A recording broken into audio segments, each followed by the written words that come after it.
In the vast expanse of human civilization, certain works transcend their time to become the foundation stones of entire cultures.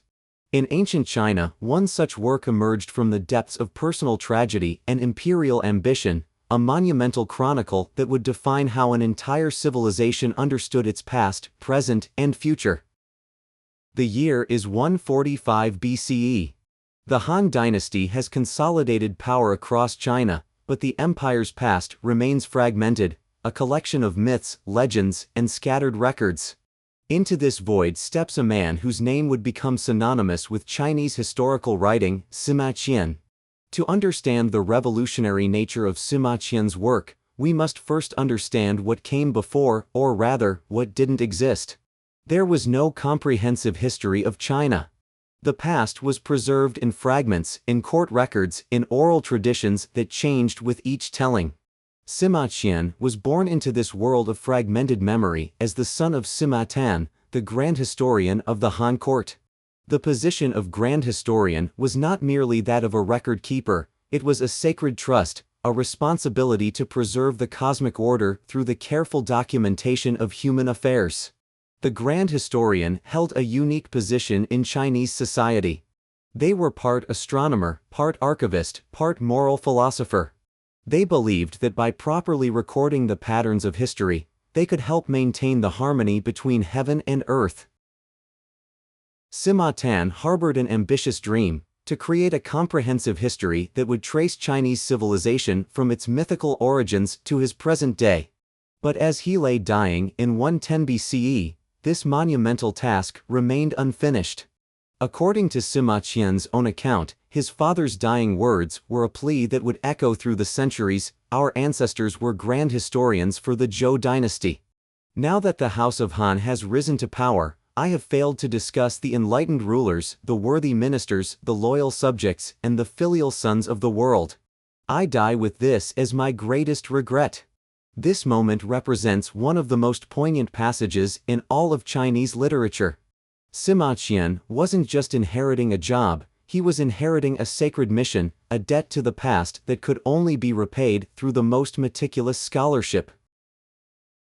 Young Sima Qian threw himself into his inherited task with extraordinary dedication. He traveled throughout the empire, collecting documents, interviewing witnesses, and examining archaeological evidence. His methodology was revolutionary. He sought to corroborate sources, to distinguish between fact and legend, to present multiple perspectives on controversial events. What made Sima Qian extraordinary was his critical approach to sources. He didn't simply repeat what previous chroniclers had written. He evaluated evidence, he questioned inconsistencies, he even expressed doubt about certain traditional accounts. This was historical methodology centuries ahead of its time. The structure Sima Qian chose for his work was as revolutionary as his methods. Rather than a simple chronological narrative, he created a complex, multi-layered approach that would influence Chinese historical writing for the next 2 millennia. Sima Qian divided his massive work into 5 distinct sections, each serving a different purpose in his grand design. The first section, the Basic Annals, presented the chronological framework, the reigns of emperors, and the major events of each dynasty. The second section, Chronological Tables, provided synchronous timelines that allowed readers to understand how events in different regions related to one another, a sophisticated approach to presenting historical information. The genius of Sima Qian's structure is that it allows for multiple perspectives on the same events. A battle might be mentioned in the Basic Annals, detailed in a hereditary house, and then analyzed from a different angle in an individual biography. This creates a rich, multi-dimensional historical narrative. The third section, Treatises, examined the institutional foundations of Chinese civilization, economics, astronomy, music, ritual, and law. These weren't dry administrative records but thoughtful analyses of how societies organize themselves. The fourth section, Hereditary Houses, traced the rise and fall of the great noble families who had shaped Chinese history. Here, Sima Qian demonstrated his understanding that history was not merely the story of emperors, but of the complex web of relationships that constituted political power. The fifth and final section, individual biographies, would prove to be Sima Qian's most influential innovation. Here he presented the lives of individuals who had shaped history, not just rulers and generals, but philosophers, merchants, assassins, and rebels. By the 99th BCE, Sima Qian had been working on his historical project for over a decade. He had risen to prominence at the Han court, trusted by Emperor Wu as both scholar and advisor. But his unwavering commitment to truth would soon collide with the brutal realities of imperial politics. The crisis began with a military disaster. General Li Ling, leading a force of 5,000 men against the Xiongnu nomads, was surrounded and forced to surrender. When news reached the capital, Emperor Wu was furious. The court officials unanimously condemned Li Ling as a traitor. What happened next reveals everything about Sima Qian's character. While everyone else was condemning Li Ling, Sima Qian stood up and defended him. He argued that Li Ling was a brave general who had fought against impossible odds, and that his surrender was a tactical decision, not an act of cowardice. Sima Qian's defense of Li Ling was based on his historical research and his belief in presenting all sides of a story. But Emperor Wu saw it as an act of defiance, a challenge to imperial authority. The punishment was swift and devastating. For his perceived insubordination, Sima Qian was sentenced to death. But Han law offered an alternative. He could avoid execution by paying a substantial fine or by accepting castration. Sima Qian, unable to afford the fine, faced an agonizing choice. In a letter to his friend Renan, Sima Qian would later describe his reasoning: "If I were to die now, it would be no more significant than one hair falling from 9 oxen. The world would view me as no different from someone who lacked the courage to go on living. Why? Because what I have accomplished is not yet complete." This letter is one of the most powerful documents in Chinese literature. Sima Qian essentially argues that his historical work is more important than his personal honor, more important than his life. He chose shame over death because he had a duty to complete his father's vision. Sima Qian accepted castration, a punishment that not only caused physical suffering, but also social humiliation and spiritual anguish. In Chinese culture, the mutilation of the body was considered a violation of filial piety, a dishonor to one's ancestors. Returning to his historical work after his punishment, Sima Qian brought a new depth of understanding to his writing. His personal experience of injustice informed his portraits of other figures who had suffered under tyrannical rulers or who had been misunderstood by their contemporaries. The change in Sima Qian's writing can be seen after the Li Ling affair. His biographies become more psychologically complex, more sympathetic to those who have been wronged. He develops a particular interest in figures who maintained their integrity despite persecution. One of the most revealing passages in the entire work is Sima Qian's biography of the historian himself, a rare moment of self-reflection where he explains his motivations and justifies his methods. When Sima Qian finally completed his records of the Grand Historian around 94 BCE, he had created a work of staggering scope, 130 chapters covering over 2,000 years of Chinese history, from the legendary Yellow Emperor to his own time. The work totaled over 520,000 characters, making it one of the longest historical works ever written by a single author. But more than its length, it was the work's innovative structure and critical methodology that would make it revolutionary. The Shiji established the template for Chinese historical writing that would be followed for the next 2,000 years. Every subsequent dynastic history would use Sima Qian's 5-part structure. His influence on Chinese historiography cannot be overstated. The records of the Grand Historian did more than preserve the past. It shaped how future generations would understand the nature of historical change, the relationship between individual action and cosmic order, and the moral dimensions of political power. What's remarkable is how Sima Qian's work influenced not just historians but also poets, novelists, and political theorists. Characters from his biographies became part of Chinese cultural mythology. His narrative techniques influenced the development of Chinese literature. The work's influence extended beyond China's borders. When Chinese culture spread to Korea, Japan, and Vietnam, the records of the grand historian traveled with it, becoming a foundational text for historical writing throughout East Asia.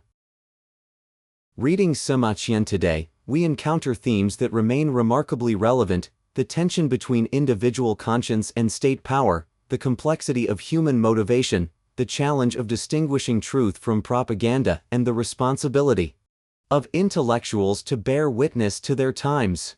Sima Qian created what we might call the first truly modern historical consciousness in Chinese culture. He understood that history wasn't just about recording events, but about understanding patterns, about learning from the past to make better decisions in the present. His biographical approach was particularly influential. By focusing on individuals, their choices, their failures, their triumphs, he demonstrated that history was not an abstract force, but the accumulation of countless human decisions. Sima Qian's experience raises questions that continue to challenge historians today. How does one balance loyalty to truth with loyalty to power? How does one maintain objectivity while acknowledging that all historical writing is influenced by the historian's own experiences and perspectives? Sima Qian never claimed to be completely objective. He acknowledged his biases, he explained his methods, and he presented multiple viewpoints whenever possible. In some ways, this makes him more honest than historians who claim perfect neutrality. His willingness to criticize powerful figures, even emperors, established a tradition of historical writing that, while often dangerous, provided a crucial check on absolute power. Subsequent Chinese historians would look to his example when facing their own conflicts between truth and authority. Modern archaeological discoveries have largely confirmed Sima Qian's accuracy, even regarding events that occurred centuries before his birth. The discovery of the Qing emperor's tomb, with its terracotta army, validated many of his descriptions that had been dismissed as exaggeration. What's remarkable is how often Sima Qian got things right. We found inscriptions that confirm details he recorded, architectural remains that match his descriptions, and evidence of historical events that he accurately dated. His reputation for reliability is well deserved. Yet modern scholarship has also revealed the limitations of his work. His understanding of early Chinese history was necessarily based on later sources, and his account reflects the perspectives and prejudices of his time. In our age of information overload and competing narratives, Sima Qian's approach to historical writing offers valuable lessons. His insistence on multiple sources, his willingness to express uncertainty, and his recognition that history is shaped by both individual choice and larger forces remain relevant. Sima Qian understood something that we're still struggling with today, that historical truth is not simple or monolithic. It requires careful investigation, multiple perspectives, and the courage to present findings that may be uncomfortable or unpopular. His personal story, of a scholar who sacrificed everything for the integrity of his work, continues to inspire historians, journalists, and intellectuals who face their own conflicts between truth and power. Today, the records of the grand historian continues to be studied, translated, and debated. New editions appear regularly, and scholars continue to discover new insights in its pages. The work has been translated into dozens of languages, bringing Sima Qian's vision to readers around the world. The work's influence extends beyond academic circles. Chinese political leaders still quote from it, and its stories continue to appear in popular culture, novels, films, and television series that bring ancient history to modern audiences. Sima Qian achieved a form of immortality that few humans attain. His physical suffering was temporary, but his intellectual legacy has endured for over 2 millennia. He created not just a historical record, but a new way of understanding the human experience. In his letter to Renan, Sima Qian wrote, "I have gathered up and brought together the old traditions of the world which were scattered and lost. I have examined the deeds and events of the past and investigated the principles behind their success and failure." This was not just a description of his work, It was a definition of what historical writing could and should be. Sima Qian showed us that history is not just about the past, it's about understanding ourselves, our possibilities, and our responsibilities. He demonstrated that the historian's highest duty is not to power but to truth, not to comfort but to understanding. The records of the grand historian stands as a testament to the power of individual determination, the importance of historical memory, and the courage required to tell difficult truths. In an age when the past is often manipulated for political purposes, Sima Qian's commitment to rigorous scholarship and intellectual integrity remains as relevant as ever. 2,000 years after Sima Qian put down his brush, his work continues to speak to us. In every page, we hear the voice of a man who understood that history is not a burden to be carried, but a gift to be shared, a light that illuminates not just where we have been, but where we might go.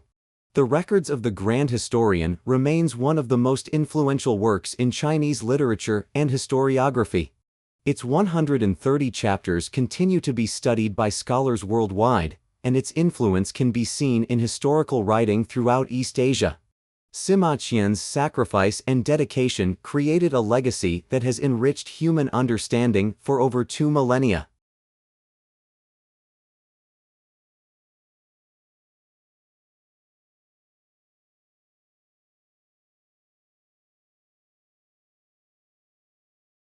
Thanks for watching.